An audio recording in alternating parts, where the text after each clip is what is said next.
mom loved kids, my grandma loved kids. Matter of fact, my grandma even had a daycare. I think that's really what, like just seeing how like some kids would come to daycare and things like that, and my grandma would be like, let me go buy them a shirt from the store so they have something to wear and they want to look a certain type of way. I really think that's where my love for other kids and things started. And also my mom, I have a foster sister, Riley Williams, and I think that's like my biggest inspiration, just seeing her so happy and thinking like what her mom was going through at the time when she had her, and if my parents wouldn't have her, how she looked. And that by itself, I'm just saying like with her being around us, it's really benefiting her life, because who knows what it would have been if it was the other way around. My cousin who owns a daycare, she knew Riley's parents. The mom had planned to, have an abortion. And my cousin told her, she said, if you don't have an abortion, I know a family that'll take her. She called me and she told me, and me and my husband talked about it. She brought her over to meet us. We talked off and on, those 2 months. And the next phone call I got was from the social worker at the hospital, and she said, we have a baby. I think everybody deserves a chance if they can have a better life. And I knew that the situation that her parents was in, that if she was to stay in that household, that it wouldn't turn out good for her. My parents, I feel like they open up their heart enough to be like, if I can help somebody else and I got enough resources to help somebody else, why not?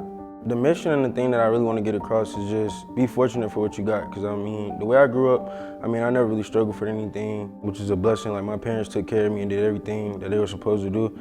And I feel like if other people can't enjoy that same luxury in life, then it's not really worth like living for real. So the same image that my mom and my dad gave me and put out there for me is what I want to make sure everybody else in the world has a chance to have. Well, the way he wanted to start the foundation was he was pretty much thinking what kind of life she could have if we hadn't stepped in and adopted her, because he knows the parents as well, and he's been there with every step, seeing how things go and how unfortunate they were in situations, and he said he wanted to do something to change it.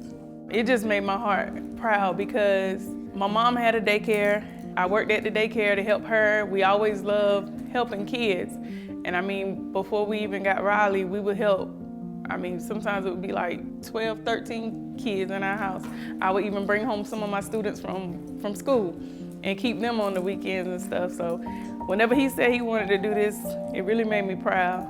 I feel like an increased awareness in foster care systems is something that's very pivotal for Denver communities right now. About 24 kids get taken into foster care a day, and I think it's around 8,000 that's already in foster care. These kids missing like the basic necessities like of life, housing, toiletries, things like that, and also just a family to love them. I feel like the foundation could definitely ease the burden of there not being enough houses for foster kids in Denver. I think Denver has 2,000 homes, foster homes, and 8,000 kids, like I said earlier, that's in foster care or at the facilities. You can do the math, that's 6,000 that's homeless right now pretty much, or in the system, not knowing where they finna go, who they gonna see tomorrow, who they gonna be with, things like that. I know it's different types of systems out there that will help foster parents or adoptive parents, but it's not as much as they need. So I think with Javonte doing this foundation, it'll give them a little bit more. So it'll take some of the worration off of them and not being able to provide. Certain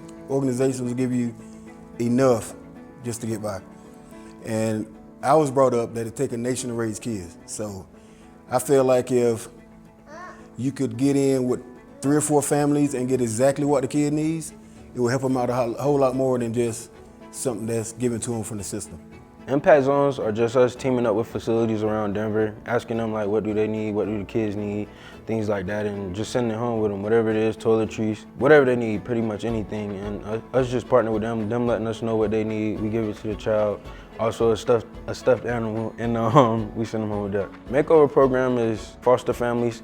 We go to their house, go to the foster kids room. If they need something, it's like a complete makeover. Like it might be a playing room, next thing you know they go in, it's like Toy Story theme.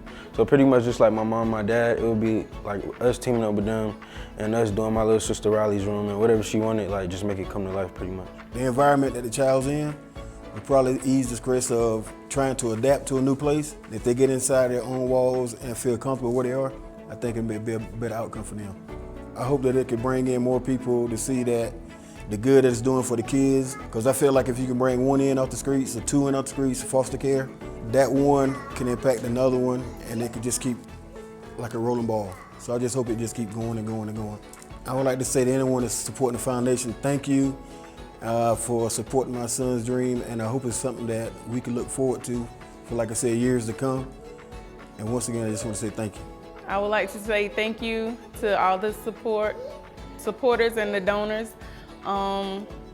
for helping my son's dream come true, because this is what he loved to do. He loved to help people. To all the people in the room, I just want to say thank you for believing in what I'm trying to do. I appreciate you coming out. Let's get something big started, and hopefully we can make this worldwide.